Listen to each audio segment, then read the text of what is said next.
ఎమ్మెల్యేగా చేసిన వ్యక్తులు కానీ, ఎంపీలుగా చేసిన వ్యక్తులకు కానీ, మినిస్టర్లుగా పనిచేసిన వ్యక్తులకి కానీ, ఎస్పెషల్లీ గ్రామ వార్డు మెంబర్గా పనిచేసిన వ్యక్తికి కూడా ఒక సామాజిక బాధ్యత, ఒక సామాజిక స్పృహ అన్నది చాలా ఎక్కువ విలువలతో కూడిన రాజకీయాలు ఇవన్నీ కూడా ఆభరణాలుగా ఉండాల్సిన అవసరం.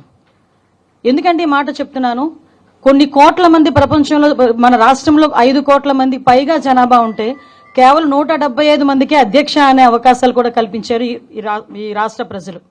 అంటే ఎంత బాధ్యతగా మనం ఉండాలి, ఎంతమందికి మనం ఇన్స్పిరేషన్ అయి ఉండాలి. మన మాట, మన నడవడిక, మన మాట తీరుతో పాటు మన బాడీ లాంగ్వేజ్ కూడా అవతల వాళ్ళకి ఒక ఇన్స్పిరేషన్లా ఉండే పరిస్థితిలో రాజకీయ నాయకులు ఉండే పరిస్థితి. అటువంటి పరిస్థితుల నుంచి ఈరోజు పరిస్థితులు ఎంతగా దిగజారిపోయాయంటే, ఎస్పెషల్లీ జగన్మోహన్ రెడ్డి గారు, అదేవిధంగా వాళ్ళ పార్టీ మనుషులు కానీ, వాళ్ళ పార్టీ కార్యకర్తలు కానీ చేస్తున్న వ్యవహారాలు చూస్తూ ఉంటే ఒక్కొక్కసారి రాజకీయాలు ఇంత దిగజారిపోయాయా అనిపిస్తూ ఉంటుంది. ఎందుకు ఈ మాట చెప్తున్నానంటే, రాజకీయ నాయకులని అభిమానించే వాళ్ళు చాలా మంది ఉంటారు. అభిమానించే వాళ్ళే కాకుండా మనల్ని మార్గదర్శకంగా తీసుకునే వాళ్ళు కూడా చాలా మంది ఉంటారు. అటువంటి పరిస్థితుల్లో మన బాడీ లాంగ్వేజ్, మన మాట తీరు, మన తాలూకా బిహేవియర్ అన్ని కూడా వాళ్ళు అసెస్ చేస్తుంటారు. అటువంటి సందర్భంలో ఈరోజు ఒక మానవత్వం లేకుండా కనీసం రాజకీయం అతని తాలూకా రాజకీయ ఉద్దేశాల ధ్యేయంగా హింసను ప్రేరేపించడమే కాకుండా హింసను చేస్తూ తిరిగి దాన్ని సమర్థించుకునే పరిస్థితులు కల్పిస్తున్నా ఉంటే ఒక్కసారి నాకు నిజంగా నేను ఒక రాజకీయ నాయకురాలుగా ఉండేందుకు కొంచెం నేను కూడా ఒక్కొక్కసారి ఇబ్బందులు పడాల్సిన అవసరం వస్తుంది. ఎందుకంటే మనం సాధారణంగా పొదిరిలోని వైసీపీ కార్యకర్తల అరాచకం చూసాం. అరాచకం చూసిన తర్వాత మళ్ళా వెంటనే రెంటపల్లి వెళ్ళాలి అనేసరికి మా డిపార్ట్మెంట్ వాళ్ళు కూడా, పోలీస్ డిపార్ట్మెంట్ వాళ్ళు కూడా చాలా క్లియర్గా నోటీసు సర్వ్ చేశారు. జగన్మోహన్ రెడ్డి గారు, మీ పర్యటనలో ఎంతమంది వస్తారు, ఎంతమందికి మేము, చాలా చిన్న రోడ్ అది, 10 ఫీట్ రోడ్ అది, ఆ 10 ఫీట్ రోడ్లోకి వెళ్ళేటప్పుడు ఎంతమంది వెళ్తారు, సో మీరు ఇంతమంది వరకు వస్తేనే మేము అలౌ చేస్తాం. మీ క్యాన్వాయ్తో పాటు ఒక 3 వెహికల్స్, వాటితో పాటు ఒక 100 మంది కార్యకర్తలు, వీళ్ళు వస్తేనే మేము అలౌ చేయగలం, వీళ్ళు వస్తేనే మేము ప్రొటెక్షన్ కూడా ఇవ్వగలము, కాబట్టి మీరు దీన్ని అర్థం చేసుకోండి అని చెప్పి అక్కడున్న ప్రతి నాయకుడికి కూడా నోటీసులు అనేవి సర్వ్ చేశారు, ఇన్ఫర్మేషన్ అనేది సర్వ్ చేశారు. ఆఫ్ కోర్స్ అయిపోయింది. అవసరమైన అయినప్పటికీ కూడా వాళ్ళని చుట్టుపక్కల నియోజకవర్గాల నుంచి వేల కొద్దీ ఈ రోజు రేపు ఇంతమంది రావాలి, అంతమంది రావాలని వాళ్ళు వాట్సాప్ గ్రూప్ లో పెట్టుకున్న తర్వాత మాకున్న ఇంటెలిజెన్స్ రిపోర్ట్ ప్రకారం వీళ్ళందరూ మొబిలైజ్ చేస్తున్నారన్న సంగతి తెలిసి అతనికి Z+ సెక్యూరిటీ అనే వ్యక్తిగా అతనికి ఇవ్వాల్సిన సెక్యూరిటీని ప్రాపర్ వేలో మేమందరం కూడా మేము ఇవ్వగలిగాం, ఇచ్చాం కూడా. ఇచ్చిన తర్వాత మనం చూస్తే ఆ జగన్మోహన్ రెడ్డి షో చేశాడు, ఒక రోడ్ షో చేశారు. అతను వెళ్ళేదేమో ఒక పరామర్శకి వెళ్తున్న వ్యక్తి రోడ్ షో చేస్తున్నారు. ఇంచుమించుగా అతని ఇంటి దగ్గర నుంచి, తాడేపల్లిలో అతని ఇంటి దగ్గర నుంచి 10:30కి స్టార్ట్ అయిన వ్యక్తి సాయంత్రం 4 గంటలకి ఆ రెంటపల్లి వెళ్ళారంటే ఒకసారి ఆలోచన చేయండి, ఎంత స్లోగా మూవ్ అయ్యి ఎంత రోడ్ షో చేసుకుని ఆయన వెళ్ళారో ఒక్కసారి జనాలు కూడా అర్థం చేసుకోవాలి. ఈ నేపథ్యంలో అతను రోడ్ షో చేసుకుంటూ, అందరికీ అభివాదాలు చేసుకుంటూ, అందరి దగ్గర నవ్వుతూ, షేక్ హ్యాండ్లు ఇస్తూ ఆయన వెళ్తూ ఉంటే దారిలోని అతని కార్యకర్త, అతని సింపథైజర్, అంటే వాళ్ళ పార్టీ సింపథైజర్, పార్టీ కార్యకర్త కనీసం వెహికల్ కి కింద పడిపోయి టైర్ కింద పడ్డాడు అన్న సంగతి తెలిసి కూడా అతను కనీసం బండి ఆపకుండా ఆ బండిని అలాగే ఆ పక్కనున్న వ్యక్తిని కనీసం పక్కన తీసి, నేనేమంటానంటే ఆ బండి కింద పడిపోయాడు వ్యక్తి, ఆ వ్యక్తిని తీసి ఇమీడియట్ గా 108కో దేనికో ఫోన్ చేసి అంబులెన్స్ లో పంపిస్తే కనీసం మనిషి బతికేవాడేమో. ఎంత అంటే దాన్ని ఏ పదాలు ఉపయోగించుకోవాలో కూడా అర్థం కావట్లేదండి. ఎంత నిరంకుశంగా, కనీసం దయా జాలి లేకుండా ఆ వ్యక్తిని అలాగే ఈడ్చి ముళ్ళపొదల్లో పడేశారు. తర్వాత అతన్ని చూసి పోలీస్ డిపార్ట్మెంట్ వాళ్ళు 108కి ఫోన్ చేసి ఇమీడియట్ గా డిపార్ట్మెంట్ వాళ్ళు హాస్పిటల్కి పంపిస్తే హాస్పిటల్కి వెళ్ళిన తర్వాత అతను చనిపోయాడని డాక్టర్స్ చెప్పడం జరిగింది. కనీసం అతను ఆ కార్ కింద పడిన తర్వాత అయినా ఇమీడియట్ గా హాస్పిటల్కి పంపించుంటే ఆ మనిషి బతికేవాడు కదా. అంటే ఇంత దారుణంగా, ఇంత దాన్ని ఏమంటారంటే కనీసం జాలి దయ లేకుండా కూడా మనుషులు ఉంటారా? మనిషి జన్మకి ఒక అర్థం ఉంటుంది, దేనంటే ఒక జాలి దయ ఎమోషన్స్ ఇవన్నీ ఉంటాయి. ఏ ఎమోషన్స్ లేని కాకిలా అంటే ఒక కాకి చచ్చిపోతే 100 కాకులు వస్తాయి.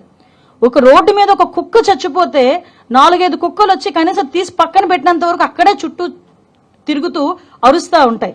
అలాంటిది సాటి మనిషి, దట్టు వైసీపీ కార్యకర్త, నీ మీటింగ్ గురించి, నీ ర్యాలీ గురించి నువ్వు పిలిస్తే వచ్చినవాడు దళితుడు, నీ కారు కడ్డంగా నీ కారు టైర్ కింద నలిగిపోతే తీసి హాస్పిటల్కి తీసుకెళ్ళగలిగేంత దౌర్భాగ్యమైన పరిస్థితిలో ఈరోజు జగన్మోహన్ రెడ్డి ఉన్నాడా?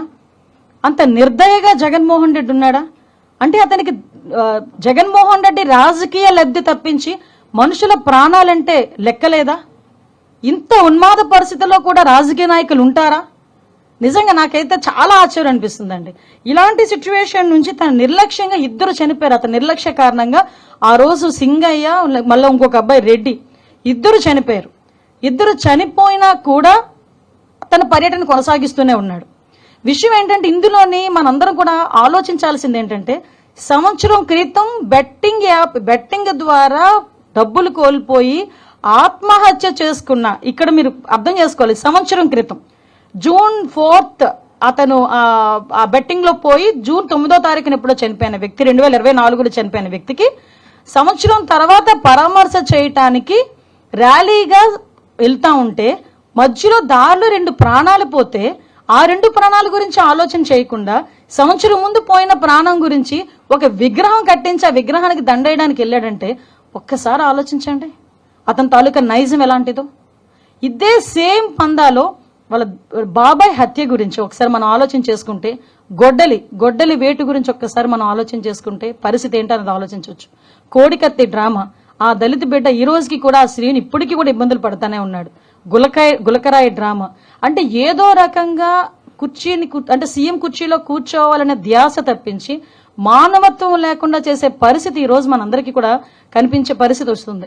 నేనేమంటానంటే అప్పటికీ కూడా ఇంకా సమర్థించుకోవడం ఎంత దారుణంగా సమర్థించుకుంటున్నాడంటే, వాళ్ళ నాయకులందరూ బయటకు వచ్చి ఇదేదో మార్ఫింగ్ చేశారు, ఇలా చేశారు, అలా చేశారని క్లియర్ గా వీడియోలో కనిపిస్తుంది.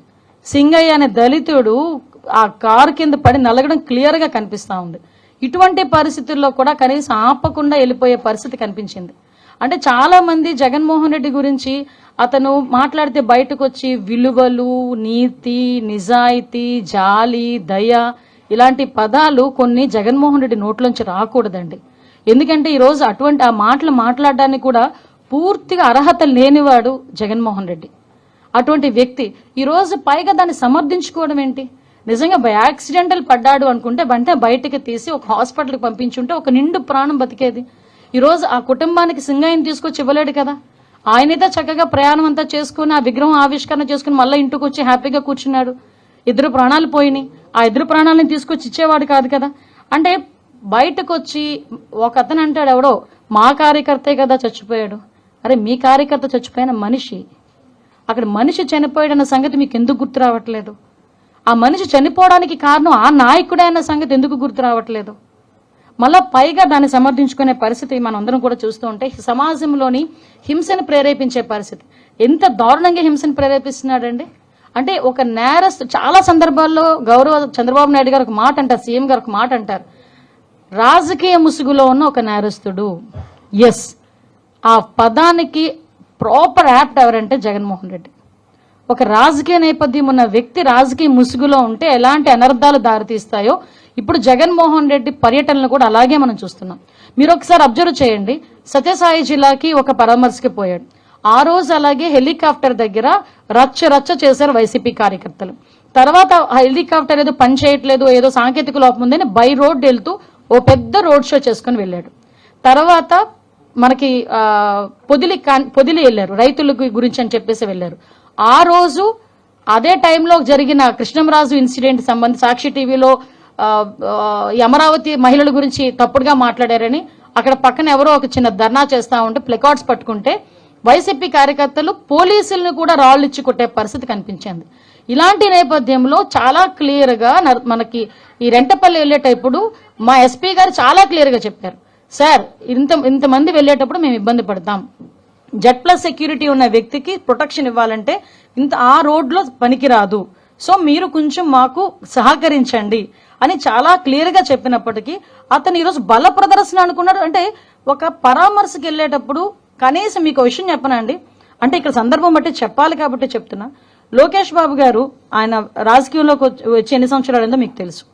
ఏదైనా పరామర్శకి వెళ్ళినప్పుడు ఎవరైనా వచ్చి సెల్ఫీ అడిగితే ఏమంటారో తెలుసా ఆయన, ఇది సందర్భం కాదు బాబు సెల్ఫీ తీసుకోవటానికి, నేను వచ్చింది పరామర్శకి, నేను ఇంకేదైనా మీటింగ్కి వచ్చినా లేకపోతే ఇంకో ప్రోగ్రామ్కి వచ్చినా కంపల్సరీ సెల్ఫీ ఇస్తా అని ఏదైనా మామూలు ప్రోగ్రామ్కి వస్తే వచ్చిన ప్రతి కార్యకర్తకి కూడా 2000 మంది ఉన్నాయండి 3000 మంది నుండి సెల్ఫీ ఇచ్చి వెళ్తాడు. అది లోకేష్ గారి తాలూకా రాజకీయ పరిణితి. అది ఇతగాడు ఈ రోజు రాజకీయంలో కొత్తగా వచ్చిన వ్యక్తి కాదు కదా, వాళ్ళ నాన్నగారు ఉన్నప్పటి నుంచి కూడా రాజకీయాల్లో ఉన్నాడు ఆయన. వాళ్ళ నాన్న ఒక ముఖ్యమంత్రి చేసిన వ్యక్తి, ఈయన రాజకీయాల్లోకి వచ్చి ఇంచుమించు 15 సంవత్సరాల పైన 20 సంవత్సరాల పైన అయింది. అటువంటి వ్యక్తి కనీసం ఒక మనిషి ప్రాణం గురించి, సొంత వైసీపీ కార్యకర్త ప్రాణం గురించి కూడా ఆలోచన చేయకుండా పక్కకి ఈడ్చిన ట్వీట్ చేసి అతని ప్రోగ్రామ్ ని ముందుకు నడిపించుకున్నాడంటే ఇతను పరామర్శ అన్న పేరుకే గానీ అతని బల ప్రదర్శన అన్నది చాలా క్లియర్ గా మనకందరికి అర్థమవుతుంది. మాట్లాడితే నాకు భద్రత లేదు అని మాట్లాడతారు. మేము ఎంత క్లియర్ గా Z+ సెక్యూరిటీ అనే పర్సన్ కి ఎంత భద్రత ఇవ్వాలో అంత భద్రత కూడా పోలీస్ డిపార్ట్మెంట్ వాళ్ళు ఇస్తున్నారు. ఈవెన్ దో ఆయనకి ఇచ్చిన బుల్లెట్ ప్రూఫ్ వెహికల్ కూడా ఆయనకి ప్రతిరోజు ఆయన దగ్గర ఉంటుంది. కానీ ఆయన ఎక్కరు బుల్లెట్ ప్రూఫ్ వెహికల్, మేము ఇచ్చిన వెహికల్ ఆయన ఎక్కరు, ఆయన సొంత వెహికల్లో వెళ్తానంటాడు ఆయన. కానీ ఆయన ఎక్కినా ఎక్కకపోయినా ఒక Z+ సెక్యూరిటీ ఎక్కిన వ్యక్తికి మేము ఇవ్వాలి కాబట్టి బుల్లెట్ ప్రూఫ్ వెహికల్ అక్కడ మేము కంపల్సరీ ఇస్తాం. అంటే నేను ఇక్కడ ఎందుకంటే మాట్లాడుతున్నానండి, ఎవరి భద్రత గురించి అయినా కూటమి ప్రభుత్వం ఎక్కడా కూడా ఎటువంటి పొరపచ్చాలు లేకుండా చాలా ట్రాన్స్పరెన్సీగా భద్రత కల్పిస్తున్నాం. అయినప్పటికీ కూడా కావాలని విద్వేషాలు రెచ్చగొట్టేటట్టుగా మొన్న రీసెంట్ గా ఒక పదం ఎవడో అదే రెంటపల్లి విషయంలోనే రప్పా అని చెప్పి నేనే మాట్లాడాను. నేను ఆ రోజు మాట్లాడినప్పుడు చెప్పాను, ఏంటి గొర్రెపోతుల్ని నరికినట్టు గంగమ్మ జాతరలో గొర్రెపోతులు నరికినట్టు రప్పా నరుకుతానని ఒకడు అంటే ఆ విషయం గురించి ఇలాంటి పత్రికా విలేకరులు ఎందుకంటే అలా తప్పేంటి అని అడిగాడంటే ఒకసారి అతని తాలూకా మానసిక పరిస్థితి ఒకసారి ఆలోచించేయండి. నేను 2-3 సందర్భాలు నేను చూశానండి. ఈ మధ్య కాలంలోనే ఒకడు గొడ్డలు పట్టుకుంటాడు ఒక చేత్తో వైసీపీ జెండా పట్టుకుంటాడు.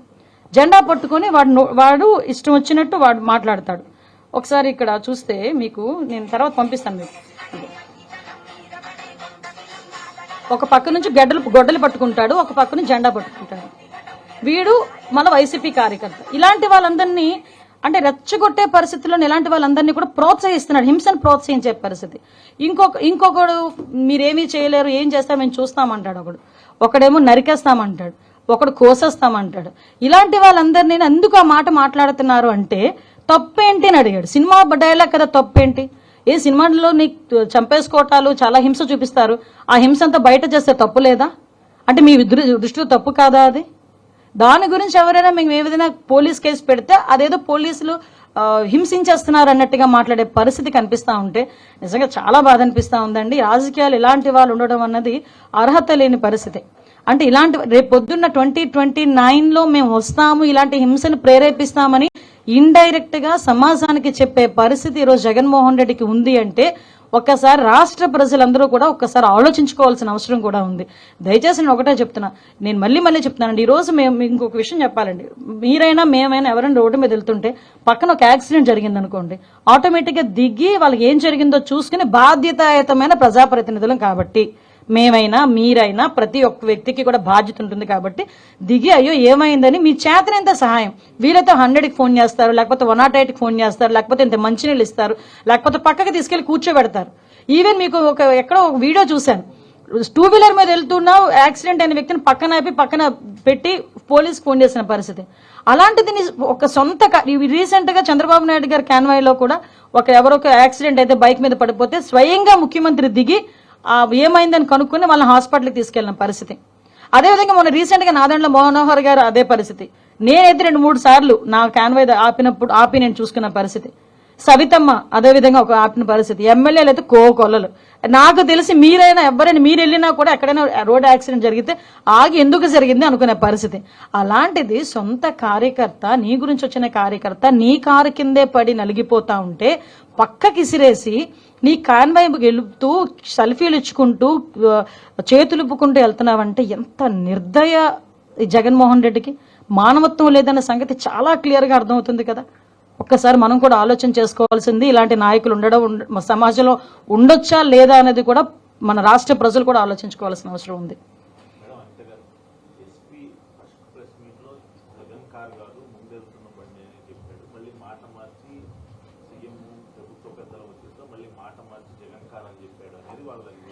క్లియర్లీ ఇక్కడ మీరు ఒకసారి అర్థం చేసుకోవాలండి.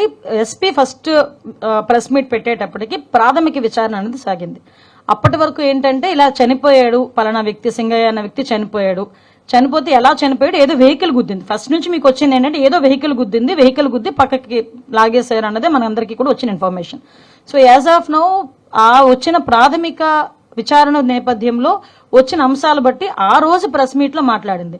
తర్వాత మేము దాని మీద విచారణ కొంచెం కొనసాగించి ఇన్వెస్టిగేషన్ కొంచెం ఇన్డెప్త్కి వెళ్లేసరికి ఆ వీడియోలు మొత్తం అన్ని కూడా బయటకు వచ్చినాయి.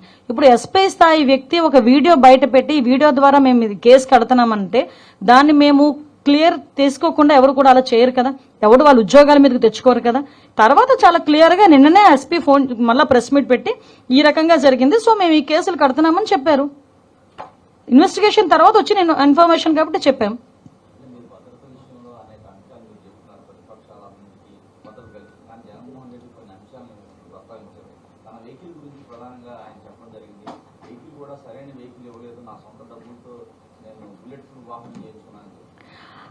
అండ్ వెహికల్స్ గురించి ఆయన మాట్లాడకూడదు, ఎందుకంటే లాస్ట్ 5 సంవత్సరాల్లోనే కూడా ఒక్క వెహికల్ కూడా కొనకుండా గడిపేశాడు. పోలీస్ వ్యవస్థను ఎంత నిర్వీర్యం చేశారో మనందరికీ తెలుసు. కానీ ఉన్న వెహికల్స్ లోని కూడా ద బెస్ట్ వెహికల్ నే ఆయనకి పంపించడం జరుగుతుంది. ప్రతిరోజు ఆయన ఇంటి దగ్గర మా బుల్లెట్ ప్రూఫ్ వాహనం, ఆ డ్రైవర్ కూడా పోలీస్ డిపార్ట్మెంట్ కి సంబంధించిన డ్రైవర్ ఉంటాడు కంపల్సరీగా. Z+ సెక్యూరిటీకి సంబంధించి ఏదైతే మేము చేయాలో అన్ని కూడా మేము చేస్తాం.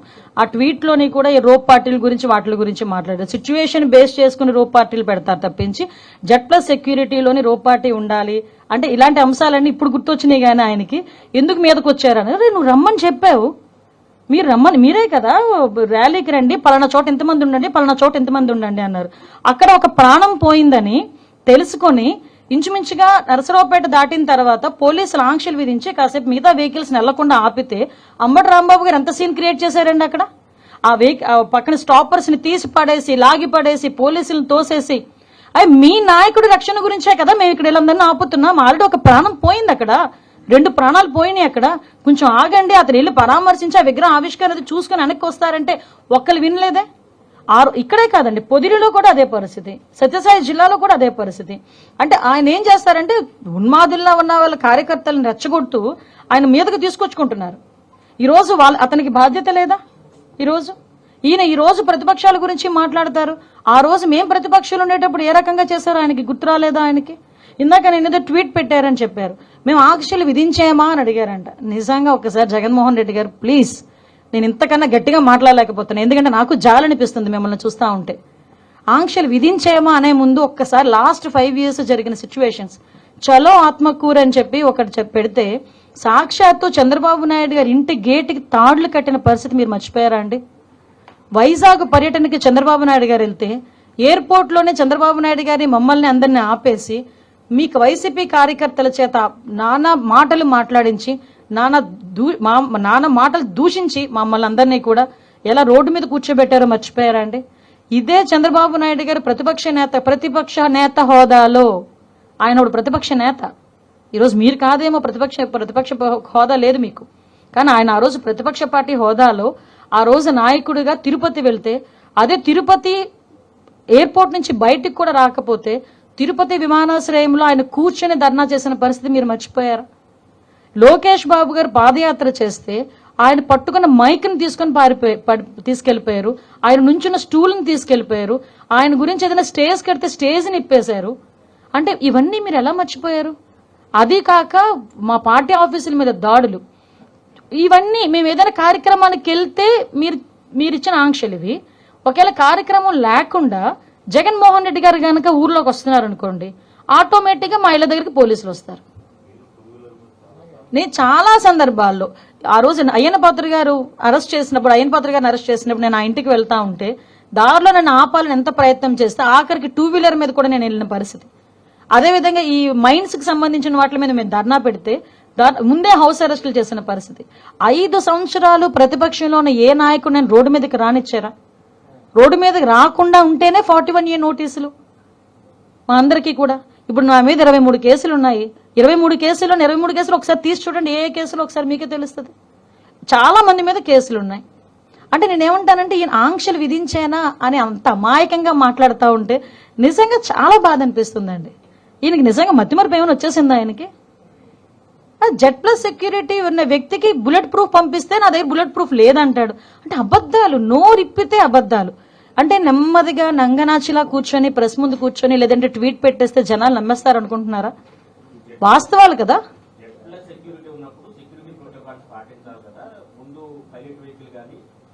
మీకు ఒకసారి మీకు వీడియో పెడతానండి. ఆయన బయటకు వెళ్ళేటప్పుడు, ఆయన ఇంటి నుంచి బయటకు వచ్చేటప్పుడు, ట్వీట్లో అన్నారు, నేను అదే చెప్తున్నా, ఆయన ట్వీట్ పెట్టేటప్పుడు ట్వీట్లో అబద్ధాలు ఉంటాయి, ఆయన ప్రెస్ మీట్ కూర్చొని మాట్లాడేటప్పుడు అందులో అబద్ధాలు ఉంటాయి. అవి మేము వాస్తవాలు మేము చెప్పాలి కాబట్టి మీకు చాలా క్లియర్గా చెప్తున్నా. జగన్మోహన్ రెడ్డి ఇంటి నుంచి బయటకు వచ్చిన తర్వాత ఆయన మళ్ళా ఏదైనా ప్రాబ్లం ఫేస్ అవుతుందేమోనని, జనాలు ఎక్కువ మంది వస్తారు కదా అని ఆయన Z+ సెక్యూరిటీ అనే వ్యక్తిని 3 వెహికల్స్ ముందు పైలట్ వెళ్ళినాయి. అందులో ఒక DSP కూడా ఉన్నాడు. 3 వెహికల్స్ వెళ్ళినాయండి పైలట్. ఎందుకు నేను ఇంత మాట్లాడితే, ఫస్ట్ నేను వెహికల్ వీడియో చూశాను. 3 వెహికల్స్ నేను చూసుకున్నా ఎన్ని వెహికల్స్ వెళ్తున్నాయి ముందు. నేను పైలట్, ఎస్కార్ట్ కాక ఇంకో 2-3 వెహికల్స్ ఎక్స్ట్రాగా మేము పంపించుకున్నాం. అరే మీరు కంట్రోల్ చేయాల్సిన మీ కార్యకర్తలు మీరు కంట్రోల్ చేయకుండా, ఒకటేనండి నేను చెప్తున్నాను, మాట్లాడితే మా భద్రత గురించి మాట్లాడుతున్నారు. అరే నీ వెనకాతల నుంచి అన్ని ఒకడు రపా మనం కోస్తానంటే నువ్వెందుకు మాట్లాడలేకపోయావు ఆ రోజు? అదెందుకు ఆలోచన చేయట్లే? అది సొసైటీ. ఇప్పుడు నీ భద్రత గురించి ఆలోచిస్తున్నావు. నీ కార్యకర్త వల్ల సమాజానికి థ్రెట్ ఉంది ఈరోజు. ఆ సొసైటీ భద్రతను ఎవరు కాపాడతాడు? నీ కార్యకర్త నీ ర్యాలీలో నుంచొని రపా నరుకుతానని ఒకడంటాడు, కోసేస్తాను ఒకడంటాడు, రాజారెడ్డి రాజ్యాంగం మళ్ళీ తిరిగి రాస్తామని ఒకడంటాడు, ట్వీట్లు ఫేస్బుక్ లో నోటుకొచ్చినట్టు పెడతాడు, ఒకడు గొడ్డలు పట్టుకుంటాడు, ఒకటి వేట కొడవలు పట్టుకుంటాడు.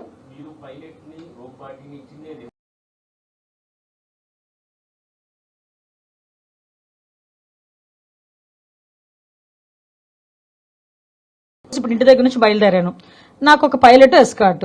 ఎంతసేపు బయలుదేరుతాను, మీకు ఎందుకు ఫోన్ చేశాను, ఒక 10 నిమిషాల్లో నేను వచ్చేస్తాను అంటే పలానా టైం నుంచి పలానా డిస్టెన్స్ నేను రావడానికి ఒక 10 మినిట్స్ పడుతుంది కాబట్టి నేను అంత ఎగ్జాక్ట్ గా చెప్పుకుంటున్నా. దారిలో జనాలు అది వస్తే గనక వాటిని క్లియర్ చేసుకుని రావడానికి కొంత టైం పడుతుంది.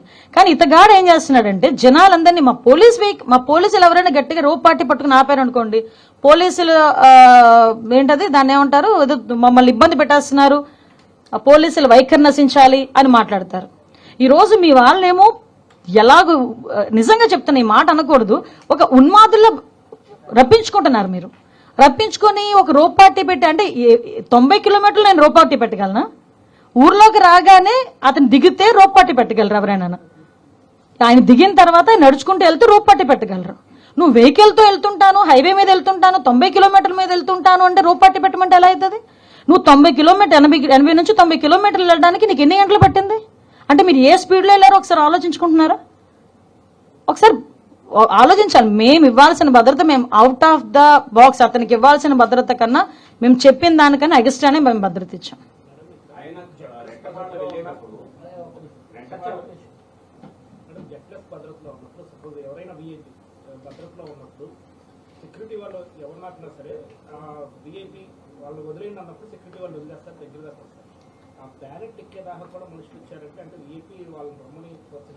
ఎగ్జాక్ట్లీ. ఇప్పుడు మీరు వచ్చిన తర్వాత అతను షేక్ హ్యాండ్ అంటే అతన్ని ఎలాగ క్రియేట్ చేసుకుంటారంటే, ఒకటండి బ్లెండర్ గా ఒకటే మనం ఆలోచించుకోవాలి. అతను వెళ్ళేది ఒక పరామర్శకి, ఒక పరామర్శకి వెళ్ళేటప్పుడు అంత ర్యాలీ అవసరమా? అంత బల ప్రదర్శన అవసరమా? నీ కార్యకర్త చనిపోయాడు, విగ్రహం పెట్టుకున్నావు, ఎందుకు చనిపోయాడో తెలియదు, బెట్టింగ్ లో చనిపోయాడో ఏ విషయంలో చనిపోయాడో విగ్రహం పెట్టావు, ఆ విగ్రహాన్ని ఆవిష్కరించడానికి వెళ్ళావు, ఆ కుటుంబాన్ని పరామర్శించడానికి వెళ్ళావు. పరామర్శించడానికి వెళ్ళినప్పుడు బల ప్రదర్శన దేనికి? బల ప్రదర్శన చేస్తూ 4-5 గంటలు 5-5 గంటలు నువ్వు హైవే మీద నెమ్మదిగా నీ జనాలందరితో వెళ్తానంటే ఎంతమంది ప్రజలకు ఇబ్బంది కలుగుతుంది? అది ఎందుకు ఆలోచన చేసుకోవట్లేదు? ఈరోజు మాట్లాడితే పోలీసులు భద్రత ఇవ్వలేకపోయారు, పోలీసులు అంతకు మించి మాకు పరిధి మించి దాటి ఈరోజు భద్రత ఇచ్చాం. ఈరోజు అంతవరకు కాదండి, నీ వెహికల్ కింద మనిషి పడితే సెన్స్ తెలియదా?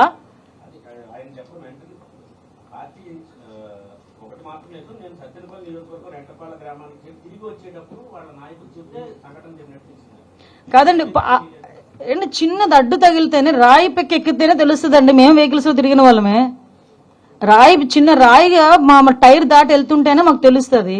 అతను మూమెంట్ అక్కడ ఎవరో ఒకరు చెప్తున్నారు, మీరు వీడియో క్లియర్ గా చూడండి, కింద ఎవరో పడుతున్నారు అని చెప్తే తీసి లాగేశారు పక్కకి.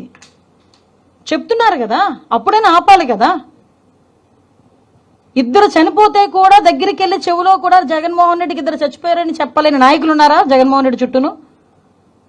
ఏదో ఇన్సిడెంట్ జరిగితేనే సార్ ఇన్సిడెంట్ జరిగిందని జరిగిన వెంటనే వచ్చి చెవులో చెప్తారు. అటువంటిది ఒక వ్యక్తి చనిపోయిన తర్వాత, ఇద్దరు వ్యక్తులు చనిపోయిన తర్వాత, నీ కార్యకర్తలు చనిపోయిన తర్వాత నీ చెవి దగ్గరకు వచ్చి కనీసం ఒక చెప్పే నాయకుడు కూడా నీ దగ్గర లేడా? రిటర్న్ లో వచ్చినప్పుడు చెప్పారని చెప్తున్నావు, సిగ్గుండాలి ఆ మాట మాట్లాడడానికి. సారీ టు సే, ఆ మాట ఎలా చెప్పగలుగుతున్నాడు ఆయన? లోకం మొత్తం గొగ్గోలు పెట్టింది, చనిపోయాడంట అని. అతనికి తెలియదు. ఎస్,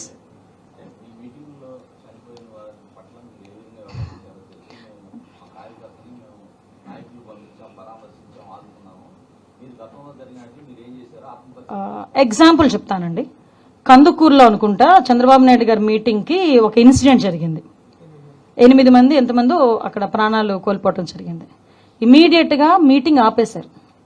మీటింగ్ ఆపి అంతమంది ఇంటికి కూడా సాక్షాత్తు చంద్రబాబు నాయుడు గారు వెళ్ళి పరామర్శించి వాళ్ళకి పార్టీ తరపున ఎక్స్గ్రేషియా ఇచ్చి ఆ కుటుంబాన్ని ఆదుకోమని చెప్పి ఆ పిల్లల్ని కూడా ఎన్టీఆర్ మోడల్ స్కూల్లో చదివిస్తానని చెప్పి, అందులో కొంతమంది చదువుకునే పిల్లలు ఉంటే వాళ్ళందరికీ చదివిస్తానని చెప్పి హామీ ఇచ్చి ఇప్పుడు చదివించుకుంటూ ఈరోజు వచ్చారు.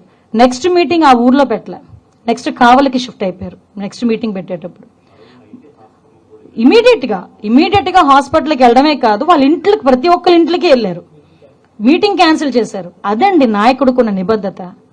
అంతే తప్పించి చనిపోతే చనిపోనియండి, మా పనులు మేము చేసుకుంటాము, మా బల ప్రదర్శన మేము చేసుకుంటామని ఏ రోజు చంద్రబాబు నాయుడు గారు లేరు. మీకు ఇక్కడ ఎగ్జాంపుల్ కూడా చెప్పాలి. రీసెంట్ గా మా టీడీపీ నాయకుడే భారతీరెడ్డి గారి గురించి ఒక మాట మాట్లాడారని ఇమీడియట్ గా అరెస్ట్ చేసిన పరిస్థితి. అరే నీ పక్కన ఉన్నవాడు నేను రప్పా కోస్తానంటే తప్పేంటి అని అడుగుతాడు ఈరోజు జగన్మోహన్ రెడ్డి. ఈ కోసేస్తానంటే తప్పేంటి అని అడుగుతాడు. అంటే ఇతనికి నరుకుడు నైజం ఇతనికి ఉంది, అది వేరే విషయం. కానీ సొసైటీలో మనం ఉన్నాం కదా, బాధ్యతాయుతమైన పొజిషన్లో ఉన్నాం కదా, మినిమం రెస్పాన్సిబిలిటీ ఫీల్ అవ్వాలి కదా, అది మేము అడుగుతున్నాం.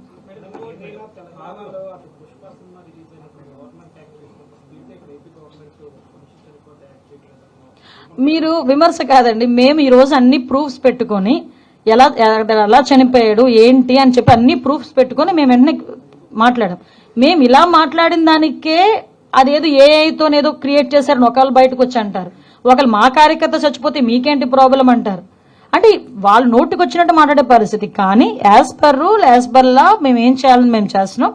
దానికి ఎవరైతే తప్పు చేశారో వాళ్ళందరూ కూడా శిక్ష అనుభవించాల్సిందే.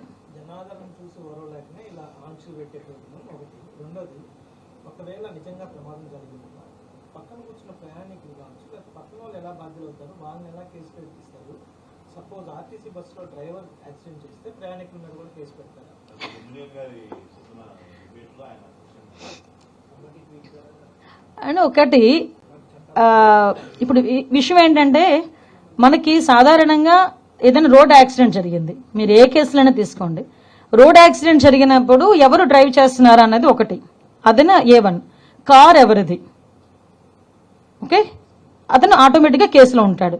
కారులో కూర్చున్న వాళ్ళు ఎవరు, అది కూడా ఆటోమేటిక్గా కేసులో ఉంటారు. ఇది జనరల్గా వచ్చే ప్రొసీజర్ అండి, ఇది జనరల్గా వచ్చే ప్రొసీజర్. ఇప్పుడు ఆర్టీసీ బస్సులు ఇవన్నీ గవర్నమెంట్వి, ఓకే, గవర్నమెంట్ బస్సులకి సంబంధించి ఏదైనా యాక్సిడెంట్ జరిగితే దానికి ఎలా చేయాలి ఏంటనే దానికి ఒక రూల్ పొజిషన్ ఉంటుంది. ఇప్పుడు ఇలాంటి ర్యాలీల్లో జరిగేటప్పుడు ఏం చేయాలనే దానికి ఒక రూల్ పొజిషన్ ఉంటుంది. ఎస్పెషల్లీ తన సొంత వాహనాల్లో వెళ్ళేటప్పుడు నిర్లక్ష్యంగా ఏమంటే కేసులు ఇవన్నీ పక్కన పెట్టండి. నేనేమంటానంటే ఇవన్నీ పక్కన పెట్టండి, మానవత్వం ఏమైంది? నేను అడిగే స్ట్రైట్ క్వశ్చన్ అదొకటే, మానవత్వం ఏమైంది? నువ్వు నోరిప్పితే మానవత్వం, నీతి, నిజాయితీ, మానవత్వం అని 3 పదాలు ఉచ్చరిస్తావు కదా, ప్రతిపక్షంలోకి వచ్చేసరికి, అధికారులు ఉన్నప్పుడు అవన్నీ రావు. ప్రతిపక్షంలోకి వచ్చేసరికి మానవత్వం, నీతి, నిజాయితీ, అవినీతి రహిత ఇవన్నీ ఏదేదో మాట్లాడుతుంటాడు కదా. మరి ఈ రోజు మానవత్వం ఏమైంది? నేను ఇందాక చెప్పాను, ఏమండి రోడ్డు మీద వెళ్తుంటే ఎవరికైనా యాక్సిడెంట్ జరిగితేనే అయ్యో పాపం దిగి, అతనికి ఎటువంటి పదవి లేకపోయినా ఒక కూలి పని చేసుకున్నవాడు కూడా దిగి అయ్యో ఏమైందని దిగి అడిగి నీళ్ళు పోసి వెళ్తాడు. వీలైతే అంబులెన్స్ ఏదో వచ్చినంత వరకు నుంచొని అక్కడ ఆగి అంబులెన్స్ ఎక్కించి వెళ్తాడు. అరే నీ కార్యకర్త నీ కారు కింద పడిపోతే చుట్టుపక్కల వాళ్ళు చూసి పక్కకు లాగేస్తే ఇక్కడ నుంచున్నవాడికి మాత్రం తెలియదండి ఏం జరుగుతుంది అక్కడ అన్నది. మళ్ళా తిరిగి మాకేంటి సంబంధం అని అడుగుతున్నారంటే నిజంగా అందుకే అంటున్నా, దాని గురించి మాట్లాడకపోయినా జగన్మోహన్ రెడ్డి విలువ పెరిగేదేమో. మాట్లాడి ఇంకా విలువను తగ్గించుకున్నాడు. నాకేంటి సంబంధం అని అడిగి ఇంకా విలువను తగ్గించుకున్నాడు. ఓకే,